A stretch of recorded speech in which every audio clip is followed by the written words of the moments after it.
Good evening, everybody. It's 7 o'clock. We should start, I think. First of all, welcome members to this very first New Standards Committee. What a pleasure we've all got to be here.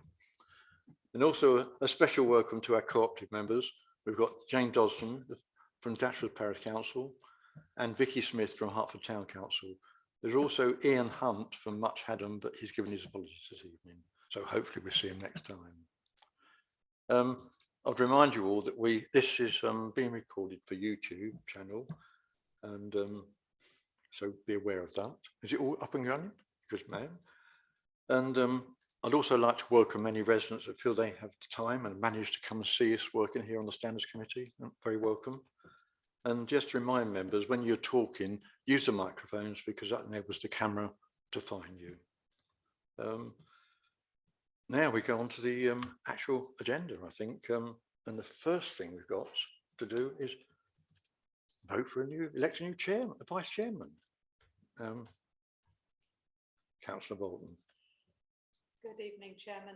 I would like to propose Councillor Deering for the role of vice chairman.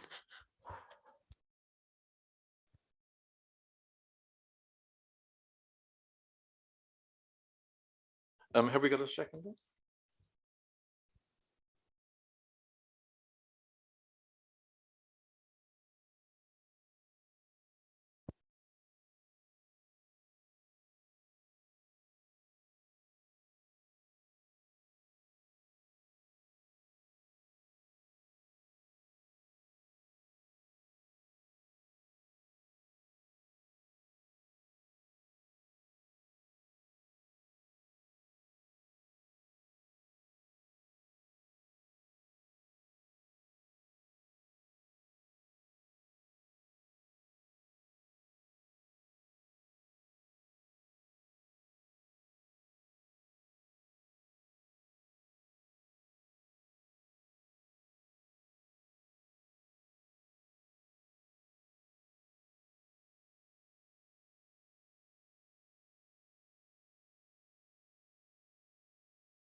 There we go. Sorry.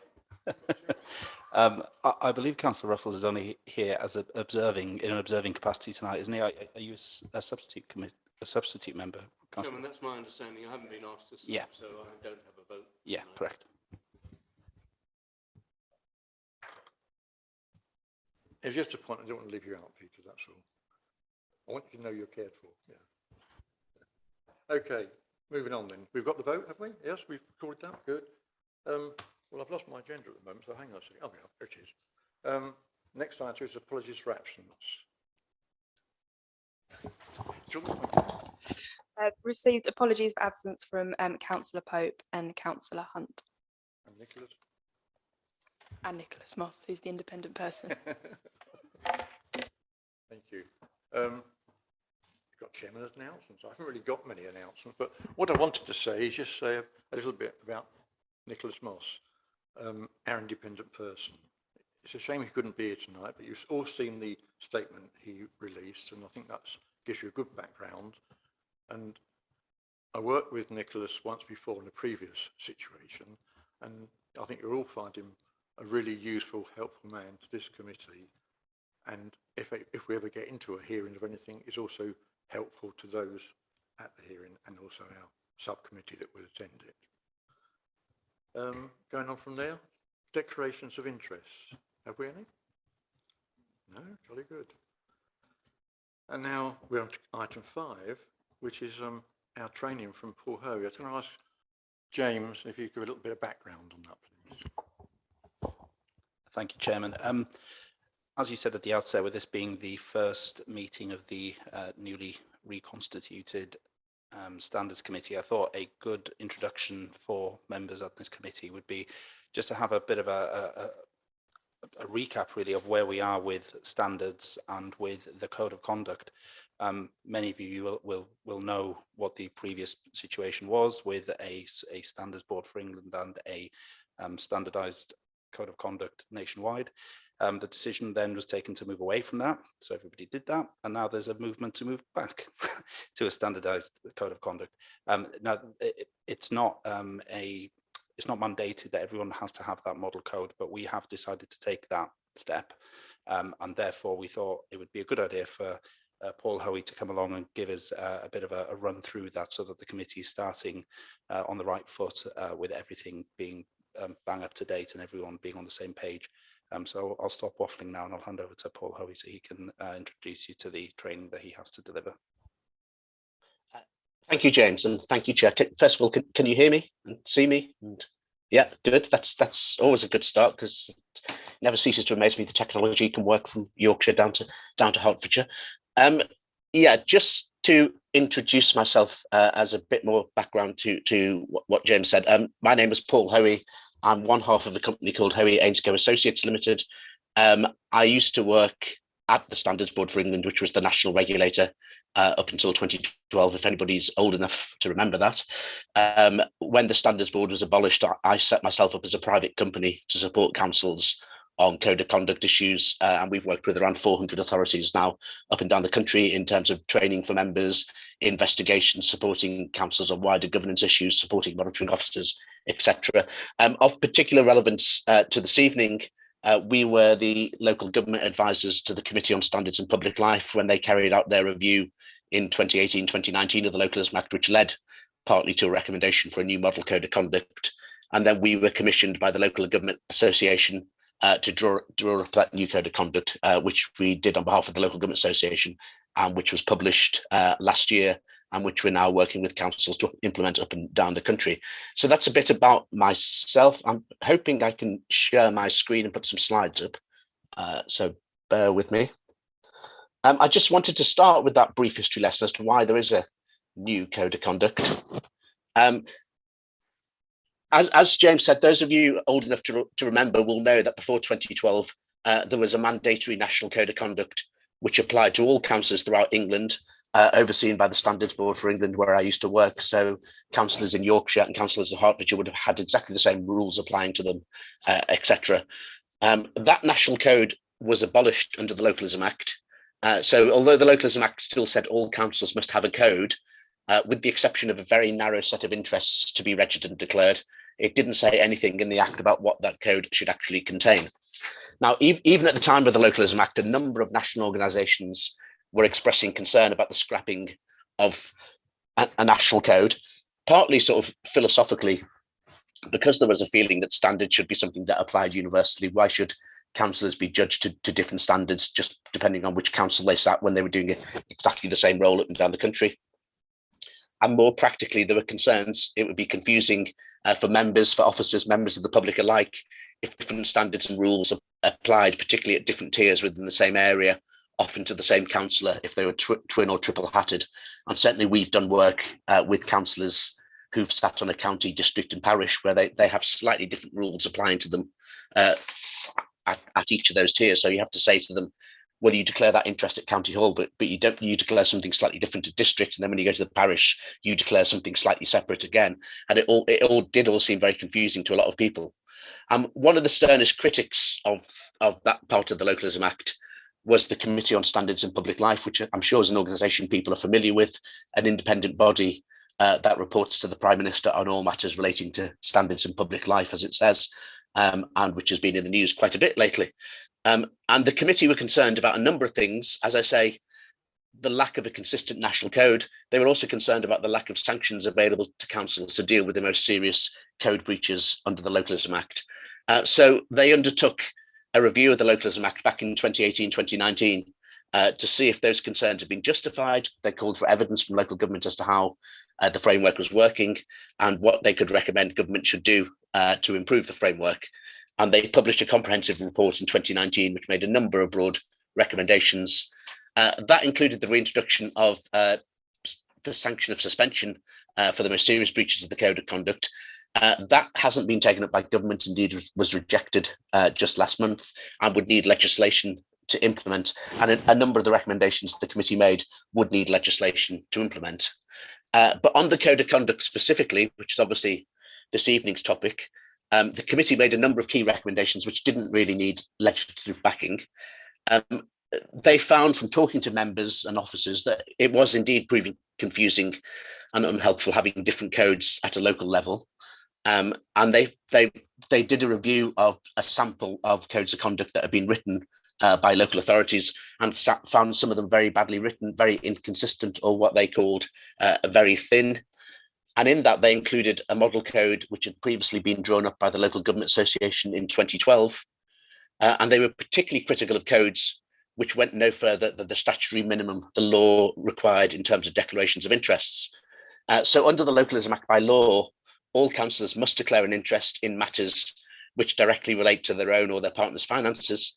But under the Localism Act, there's no need to declare, for example, your children's financial interests, your siblings' financial interests, etc.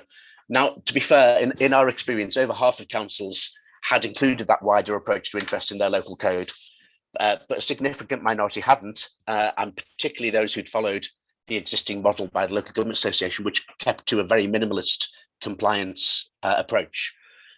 So the committee recommended there should be a new model code of conduct. As I say, it would need a change in the law to make it mandatory, but they wanted the Local Government Association to go ahead and move quickly with it because they were concerned the existing codes they'd seen weren't really up to the mark.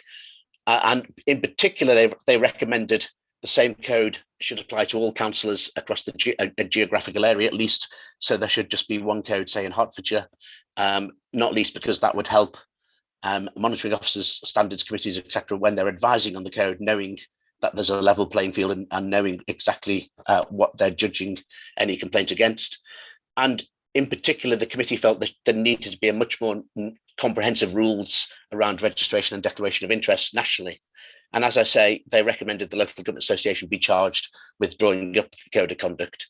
The committee also made a number of other good practice recommendations, which didn't need legislation, which councils have taken up. And one of those included having a standalone standards committee, which I'm glad to see you've adopted. There's a duty under the Localism Act to promote and maintain high standards on councils. And I need hardly say in this week of all weeks how important it is to reputation, at least to be seen to take standards seriously and to give it a high profile within the council. And I think that was part of the reason that the committee felt that where places had moved away from having a dedicated standards committee, standards had taken a lower profile within an organisation. So we were commissioned by the Local Government Association to produce that code of conduct. As I say, it was published last year along with supporting guidance. And we're working with councils now to implement it during this municipal year. And as I understand it, East Hertfordshire are adopting that code if they've not already adopted it. So that's the background as to why there's a new code of conduct. Turning to the code itself and the obligations it places on you as councillors, the first point I want to make is that the code of conduct only applies to you when you're acting in your role as a councillor or as a representative of the authority. So things you do purely in your private life aren't covered by the code of conduct. The law recognises that there's a difference between being a councillor and being off duty, if you like, things that you do in your private life, and that recognising that not everything you do, you're doing because you're a councillor. So as a committee, if you're looking at a complaint, if you're holding a hearing into a complaint, for example, the first question must always be, was the member acting as a councillor at the time of the incident? Does this actually fall within the code of conduct? And we find too often, actually, we get called in to look at cases where that hasn't been taken into consideration. So it's very important under the Localism Act to stress the actions must relate to things that have been done as a councillor. That's not to say that things done in a private capacity don't have a damaging effect, of course, and regardless of the technicalities of the code, people would, of course, rightly expect you to maintain high standards at all times. And again, you can see how damaging things that people do in their private life can nevertheless be to their reputation, to their political party, etc. But what I'm saying is that as a standards committee, your jurisdiction is only around things which are done in official capacity by members of the authority. And that'll be the first test that your monitoring officer will apply to any complaint. And that issue of when the code applies was a really important point when we were working with the LGA. And it's a big issue, and it sounds straightforward enough. I'm acting as a councillor or I'm not acting as a councillor, but there are some grey areas, particularly around social media. We obviously have to stick with the law, so the code only applies to you when you're acting as a councillor or representative of your council. But if you define that too narrowly, it does potentially leave some gaps, and that's where I wanted to show you some examples of those grey areas. When we spoke to politicians at the Local Government Association, they were very keen to cover what you might call the "don't you know who I am" syndrome of claiming to be a councillor to gain an advantage. That, of course, had to be squared with the law, which doesn't define what acting in your role as a councillor means. And certainly when we spoke to the LGA and asked them if they had a job description for what they thought the role of the councillor was, they did look at us a bit blankly. But it's certainly our experience that the most serious cases we see of misusing your position to gain an advantage tend to arise away from council premises. So, an argument with a neighbour, for example, accompanied by a threat to use a member's position to block their planning permission, for example, clearly that is making a threat that that a council is going to misuse their position to disadvantage their neighbour and to pull strings, if you like. So that's why we've included in the code a reasonable person test. So the code applies when you're acting as a councillor, or your actions would give the impression to a reasonable member of the public with knowledge of all the facts that you're acting as a councillor.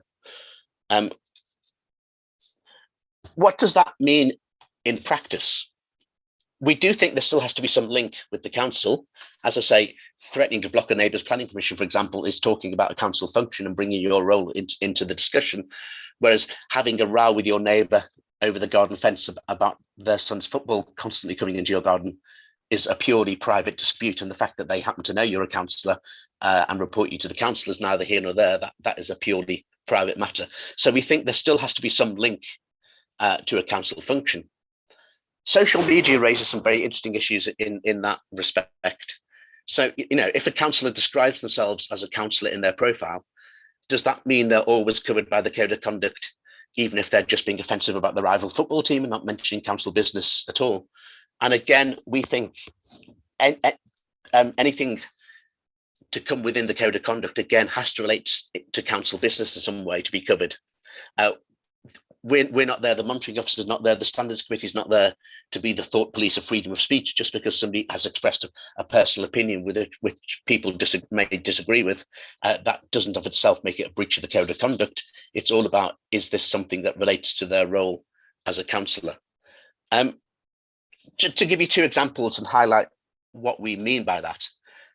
So a councillor, rather the worse for wear, refused entry to the pub, says to the doorman, "I'm on the licensing committee. If you don't let me in, I'll have your license taken away." And I can think of at least 4 real examples of that where we've been involved in cases. So they're not out on official business, they're out on a night out. Are they acting as a councillor, or is that purely a private matter?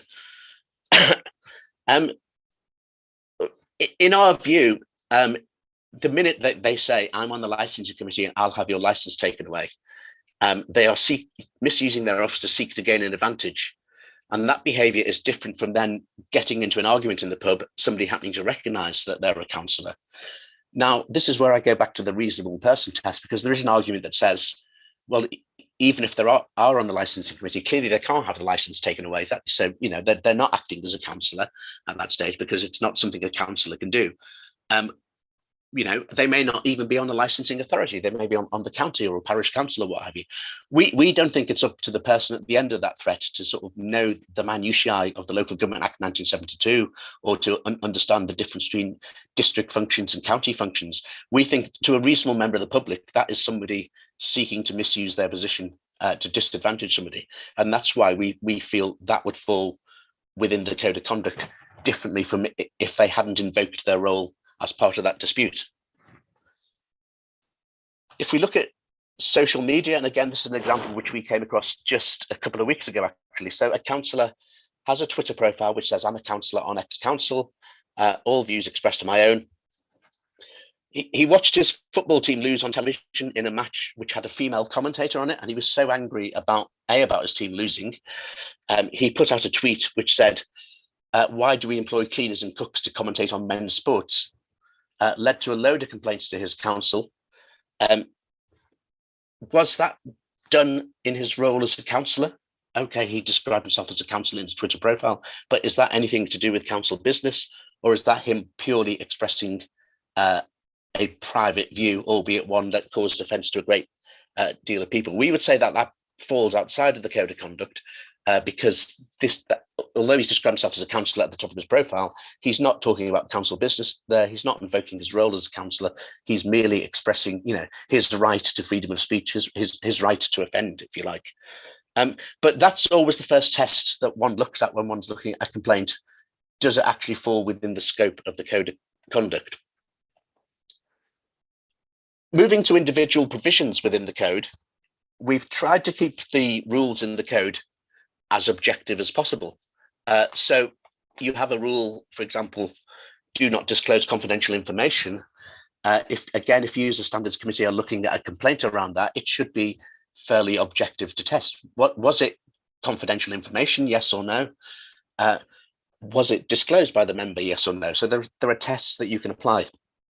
But inevitably, some of the code will be more subjective, and that's none more so than this area of disrespect, bullying, and harassment, which in our experience is the most commonly cited one in complaints, and in some ways the hardest to make judgments around. So this is what the code of conduct says: treat other councillors and members of the public with respect, treat authority employees with respect, and respect the role that they play.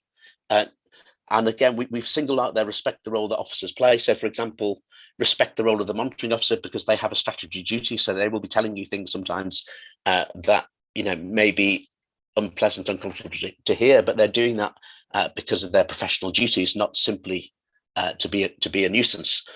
And we distinguish in the code between bullying, which in our experience is largely conscious. People set out to act in a bullying way, and harassment, which may not always be conscious, may be more about personality issues, but has been a big problem in the parish sector, in particular with some of the councils that we've worked with. So micromanagement of clerks, bombarding clerk with emails, etc. So we're working with a council at the moment where the clerk recently received 48 emails in one day from the same councillor, broadly on the same subject, constantly demanding a response, even though it was the weekend, etc. We think that council was obsessed with that issue. I don't think there was necessarily setting out to be a bully, but it was clear harassment of the individual. And this is how the code defines respect. So it's trying to distinguish between recognizing, in a healthy democracy, you can express, challenge, criticize, disagree with ideas, opinions, policies, etc. But that's very different from subjecting individuals, groups of people, or organizations to personal attack.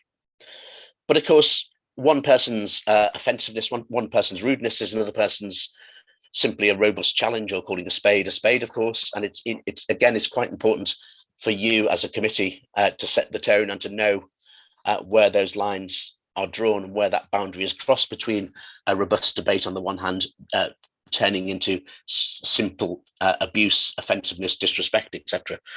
In many ways, this is the most important rule for setting the culture in any organization, certainly in any council. And it's important for you collectively to understand where those lines are and how it fits in within the local culture. Because once those lines are crossed, it becomes a slippery slope to an unhappy workplace. Once that mutual bond of trust and respect between members and officers breaks down. And certainly all the councils that we've worked with, which have been very high profile failures, it's always been at the heart of it, a breakdown in respect between members or between members and officers. Councils don't fail because a member might have misused council resources every now and then. They fail because there's just been an absolute failure in respect. So I spent a lot of time last summer working with my home council of Liverpool City Council, where, as people will know, is in special measures. At the heart of all that was a complete breakdown in trust, in respect, and it had gone from being what had always been a fairly robust political culture to one where people were having their mental health questioned. Councillors were bringing up histories of confidential matters about people being abused when they were children, etc. It had really descended it into a vile cesspit, and of course, it led to people not willing to put their head above the parapet, officers moving away, not wanting to give advice, etc. And it became a spiral of despair. So if you can get this culture of respect right, then most of the rest of high standards really flows from that. But as I said, it all needs to be balanced against freedom of speech. Where is that line drawn between legitimate criticism and bullying, between offensive comments and the right to offend?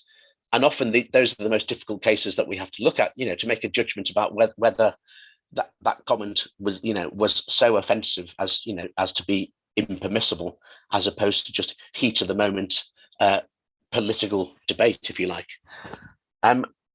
So as I say, I think that is the key rule within the code of conduct, but then there's a whole set of further rules which we hope are relatively non-contentious. But this is what they say. There's a set of rules around respecting the impartiality of officers, not attempting to use your position to advantage or disadvantage anyone, and not improperly using knowledge you gain in your role as a counsellor to advance yourself or your friends, family members, etc. Then there's a couple of rules around do not disclose confidential information, and its sister provision, do not prevent anyone getting information that they're entitled to by law. Then there's this area of disrepute, which again is quite a difficult area when it comes to looking at cases. There was wide support for a provision not to bring your counsel into disrepute, and it's included as set out here. One of the things that the Local Government Association asked us to look at was to look at codes from other professions to see if there were any common lessons we could learn. Every code we looked at without fail, said something about do not bring my profession into disrepute, whether it's professional footballers, whether it's lawyers, whether it's teachers, etc. But most examples put to us, and most examples we see from other professions, were actually private matters, so not captured under the Localism Act. So criminal convictions, for example, people being convicted of benefit fraud, people being convicted of racially aggravated assault and things like this. All that, if it were a counsellor, is done in a private capacity. So although people tend to say to us, well, that clearly brings the counsel into disrepute, again, as a standards committee, you need to be focused on actually, was it something done as a counsellor? And it has to be something done as a counsellor so severe as to damage the reputation of the council as a whole, not simply you think, oh, that was just an individual acting disreputably. So it is actually quite a high bar to this test of have you brought the authority into disrepute, and often we see it just added into complaints as the final part of the complaint. Then there's some rules around do not misuse council resources, and again, you should be familiar with that. It should be fairly straightforward and non-contentious. And then the final part of the code's behavioural section, before I talk about registration declarations of interest, these will almost certainly be new to most councils up and down the country and relate to what I've called compliance. The overwhelming feedback the Committee on Standards and Public Life received when it did its report in 2019, and again when the Local Government Association consulted on its draft code in 2021, was that it's all very well having a good code of conduct, but there needed to be much tougher sanctions for the most serious breaches of that code of conduct. That message came through very strongly to the Local Government Association, to the committee. Sadly, the government rejected that option in its response to the committee just over a month ago. But there was still a very strong feeling in the Local Government Association that there needed to be some sort of signal to say the code of conduct needs to be taken seriously. The Committee on Standards in Public Life had recommended failure to cooperate with standards proceedings should itself be a breach of the code of conduct. And people felt strongly of its symbolic value, at least, that standards should be taken seriously and the monitoring officer's role respected. So the Local Government Association included it and indeed went further. After specific lobbying from the parish sector in particular, made it part of the code that you must attend training on the code of conduct provided by your authority, and you must comply with any sanctions imposed on you following a finding you've breached the code of conduct. I think that those are quite important to show that the code is to be taken seriously, as is the role of officers charged with enforcing it. So I welcome it. I know when we go around the country, 99% of the councillors that we meet and speak to absolutely committed to high standards, regardless of their political colour, etc., and feel just as frustrated as anybody else by the 1% that consistently ignore the code, let people down, refuse to cooperate with the standards committee, etc. So at least there is something now which says the Local Government Association recognises the importance of complying with the code of conduct. The second half of the code of conduct is then around registration declarations of interests, the rules of which can often be quite complex. When exactly do you have an interest in a meeting? But the principle is clear. Councillors are spending public money, taking decisions that affect the public on a day-to-day basis. So the public has the right to know that is being done, and decisions aren't being taken to serve private interests, to feather somebody's nest, etc. Which is clearly members are always taking decisions in the public interest, but that's not the public perception out there. So having a set of interests is as much about transparency and protecting councillors from accusations of impropriety as it is about protecting the public from biased decisions, if you like. So the first part of this part of the code is a register of gifts and hospitality. The presumption is actually not to accept gifts or hospitality unless refusal would offend. If you receive gifts or hospitality above a certain limit, though, to register those. And also, it was important also to register with the monitoring officer any significant or gift or hospitality that's been offered but you've refused to accept. And that is really to bring it in line with the Bribery Act and allow the council as a whole to see if there are any patterns of people who are seeking to influence the council collectively. Again, the register of gifts and hospitality should be relatively straightforward. It doesn't often, come into play, as it were. You then have a register of interests, and again, divided into two parts. So councillors still have to register what are called, under the Localism Act, disclosable pecuniary interests. Those are the financial interests of you and your partner. As before, the law hasn't changed on that, and they are still covered by a criminal offence. There's a second category added, which is not covered by the criminal offence, relates to any outside bodies or organisations you're in, and those don't extend to your partner's interests. But again, they're there partly for transparency, partly because they're the sorts of bodies that would seek to influence the council, interact most with the council, and help constituents to understand, where your outside interests may lie if they want to lobby you on particular interests. So that's the register. The difficult issue then becomes, when it comes to a meeting, what do you need to declare? And that will vary depending on the type of interest. So as I say, there are disclosable pecuniary interests mandatory by law, underpinned by a criminal offence. The directly relate to the financial interests of you or your partner. As I've said, some councils went no further than that. This was all their code said, but the Local Government Association, the Committee on Standards in Public Life, all felt just having that narrow range was unacceptable. So that's why other interests have been added into the Code of Conduct. Those aren't covered by the criminal offence, but are where, for example, something crops up which might affect another family member or a friend or a business colleague. So when it comes to a meeting, firstly, with disclosable pecuniary interests, if you're in a meeting where something is about an interest on that part of your register, where you filled in the financial interests of you and your partner, the law says you mustn't take part of the meeting. You must withdraw from the room until the item has been discussed, unless you've been granted a dispensation. Now, what that means, the question arises again, when do I have a disclosable pecuniary interest? We're fairly clear from all that we've looked at, studied cases we've looked at, matters that have gone to court, etc. This criminal offence only arises where the matter directly relates to the interest on your register. So if you've registered that you have property at 3 Acacia Avenue, the disclosable pecuniary interest is a planning application for 3 Acacia Avenue.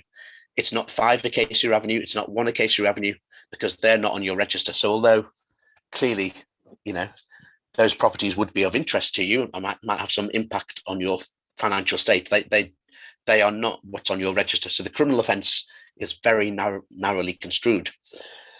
And that's part of the reason, again, why other interests are included, because not all interests the public think might influence a councillor are covered by that very narrow criminal offence. So that's why there are other registrable interests, which are those on that second part of your register, the outside bodies of which you're a member, or non-registrable interests. Non-registrable interests are things which relate to or affect friends, family, close associates, etc. They're called non-registrable because you're not expected to go around when you get elected and register, where your brother lives, where your sister lives, etc., what shareholdings they might have, but you are expected to declare them, as and when they crop up at meetings, if there's council business around those matters. So, these interests are either something which directly relates to or affects the finances or well-being of those people. And I'll explain that subtle difference between relating to and affecting in a minute. But for example, it's your son's planning application or your business partners, or it's next door to your sister's house. So these interests cover the interests of close associates, relatives, and those outside bodies in which on which you sit. So if a matter directly relates, if the matter directly relates to the interest, you cannot take part. If the interest is somehow affected, so it's an application in the village where your sister lives, you apply a two-stage test to determine whether you can take part or not. And this is the test that the courts use in effect to determine bias.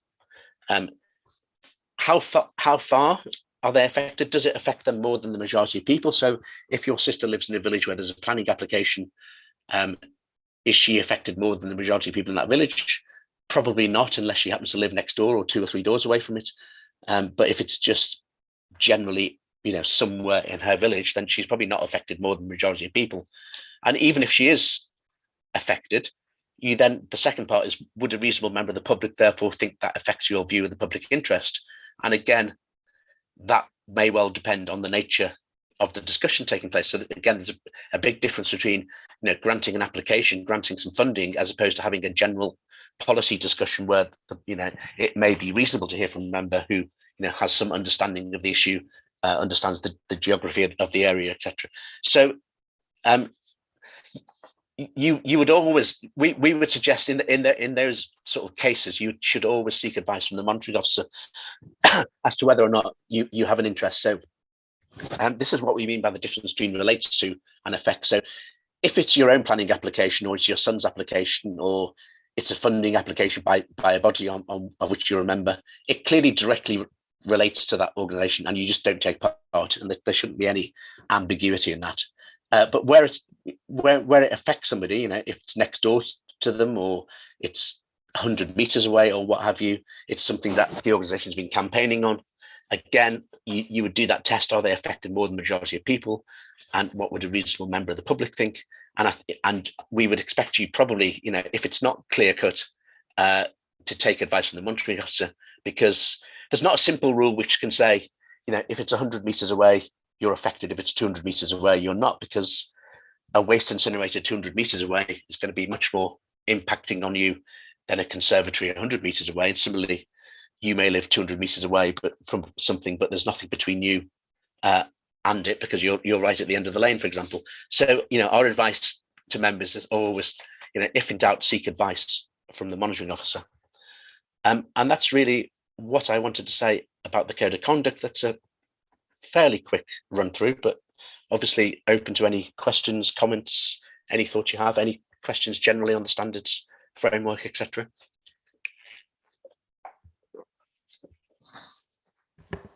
I've got a question for you. When you're in a small community like a village, Yeah. And you're a councillor, nearly everything you do, you've got to be aware of being a councillor, because everybody knows you as that.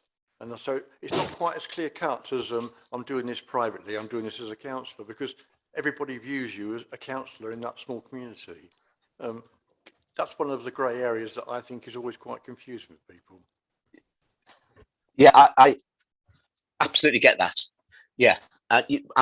What I'm saying is, technically it doesn't fall into the code of conduct unless it is something which actually relates to council business. But nevertheless, and I know, because I live in a small village up here in West Yorkshire, it is a small community and everybody knows everybody else. So if I were a councillor and, started getting argumentative down the local pub or something, or, then everybody would see it, and the headline would be, councillor in pub brawl or what have you.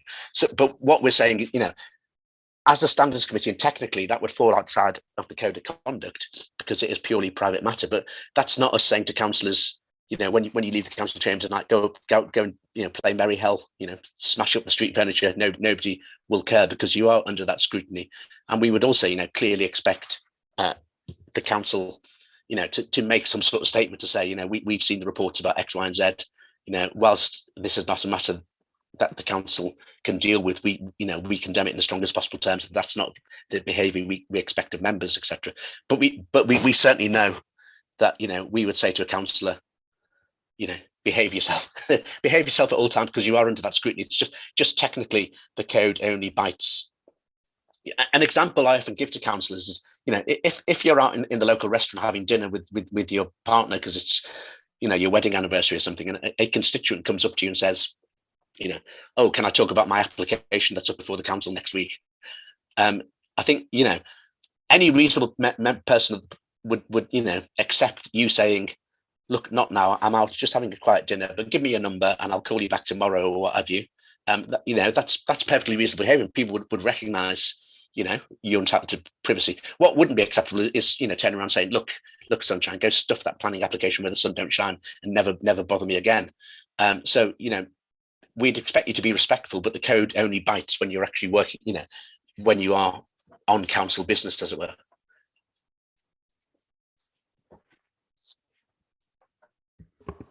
Peter. I wonder if the rule of thumb applies that if in doubt, declare, or whether actually it's the officer's despair that too many people are declaring too many unnecessary things.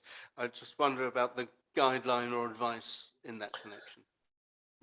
Yeah, I mean, my advice would I always think, I do hear members say quite a lot, they were always told if in doubt, get out. And I say that's a fairly useless rule, because if there's some doubt, it clearly is a grey area.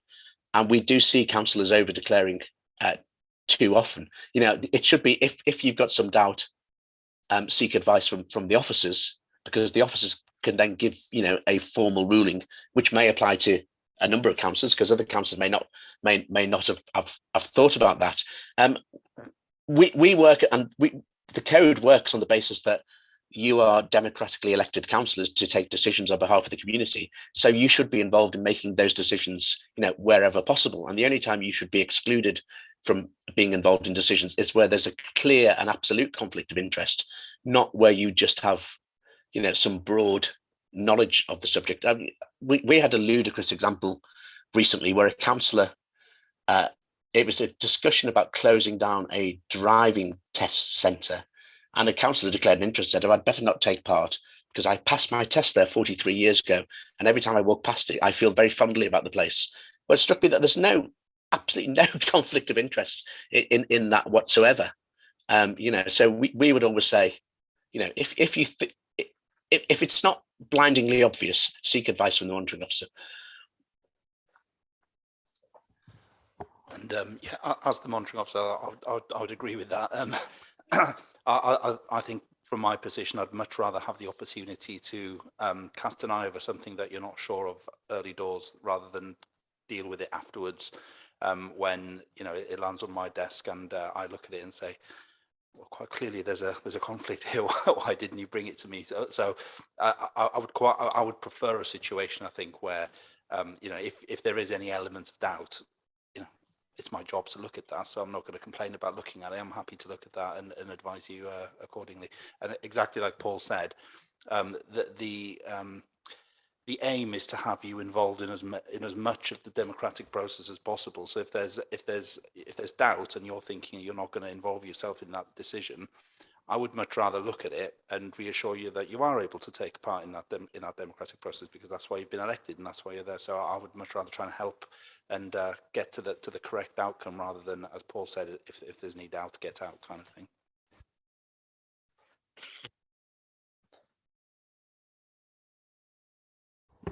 Speaking personally, I mean, I've had a couple of situations in the last few years where I was in that situation, and I went to the monitor officer. Not only did they tell me the best way, but in one case, they even wrote the statement for me to read out at the meeting. So it's wonderful. It does work.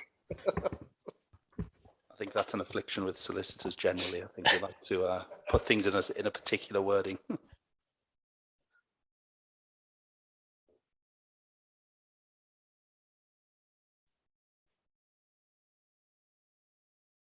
Right. Oh, we're in business. Hello. Thank you very much. That was very interesting. Tell me if I'm sort of a bit out of step, but and of course I might have missed it, but I don't think I heard you use the word Nolan or made reference to the Nolan principles. Do they still apply, or has the world moved on? They still very much apply, despite what some people think. The code is prefaced by the Nolan principles. So the first part of the code, in effect, says these are the Nolan principles. But the Committee on Standards and Public Life itself is very clear. The principles themselves are not enforceable rules. So, a principle that you must demonstrate leadership. What does that mean? You must take decisions in the public interest. What does that mean? My view of the public interest is very different from your view of the public interest. If I put in a planning application and you turned it down, I'd think, well, you clearly haven't acted in the public interest because that was going to be the best our building that's ever been built. So the committee itself says that, and that was the problem with some of what I call the very thin codes at the start. They just had principles and a very narrow set of rules around interest, and they became almost impossible to enforce because you could complain about practically any action a councillor took and say, well, they've not demonstrated leadership, they've not demonstrated integrity, or what have you. And what the committee are clear about is that in order to have an effective code of conduct, you then translate those principles into a set of understandable rules. So, if you treat people with respect, if you do not disclose confidential information, if you do not misuse resources, if you do not use your position improperly, then you are complying with the spirit of the principles. So I didn't mention the principles, but they are on the front of the code, but I deliberately didn't mention them because they're quite nebulous, if you like. And if you just rely on the principles, you haven't actually got anything against which you can measure standards to any great effectiveness.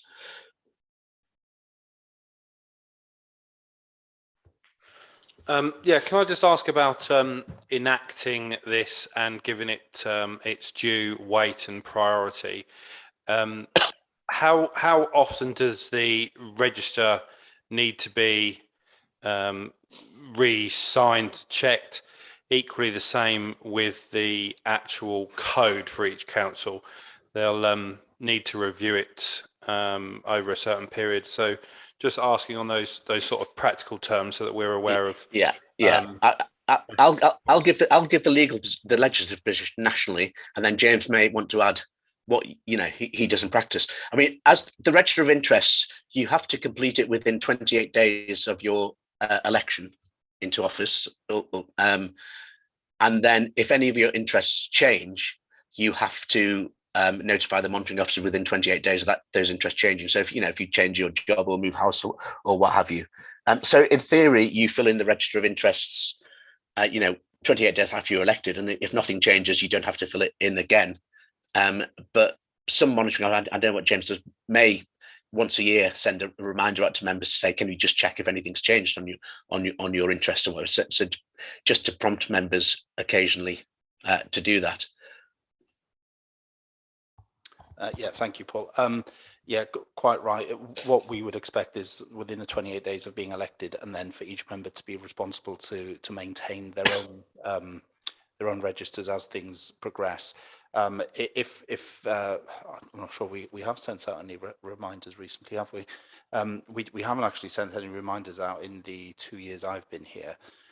But it is certainly an idea, so it might be something that we can put in. As I said, in the 2 years, I think I joined in 2020, and the last election was 2019, was it? So there hasn't been any reminders since then. But yeah, it's a good idea. It might be something that we want to put out there, even if it's just in the members' information bulletin, to have members to think about that.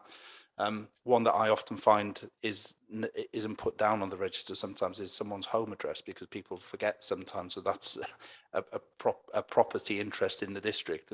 People tend to think about second homes or whatever it might be, and they don't put their actual own home on. So that's one that often members trip up on. But yes, we don't do reminders, but it is something that, having heard Paul mention it, there might be something that we might want to look at just to make sure that everybody's on the same page.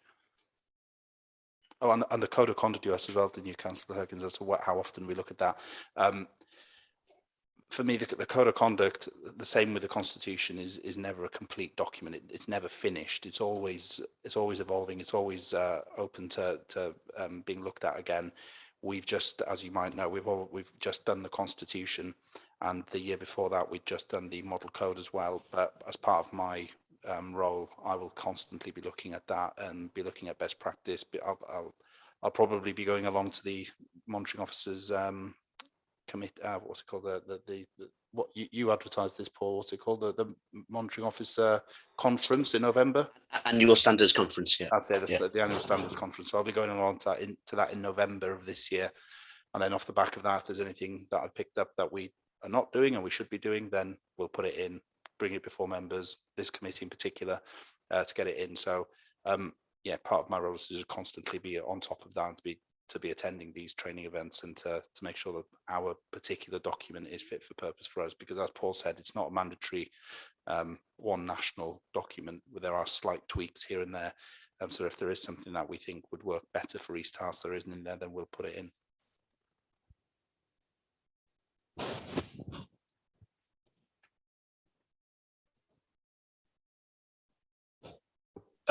No, I didn't really have a reply. It's just good to know those dates. I mean, it does strike me that you want to set the tone at the beginning of a term, so it would be good that both, whilst members are completing their register of interest either for the first time or as a review, they're also reviewing and re-adopting a code of conduct, so everyone's on board and on a level playing field from the beginning of a term.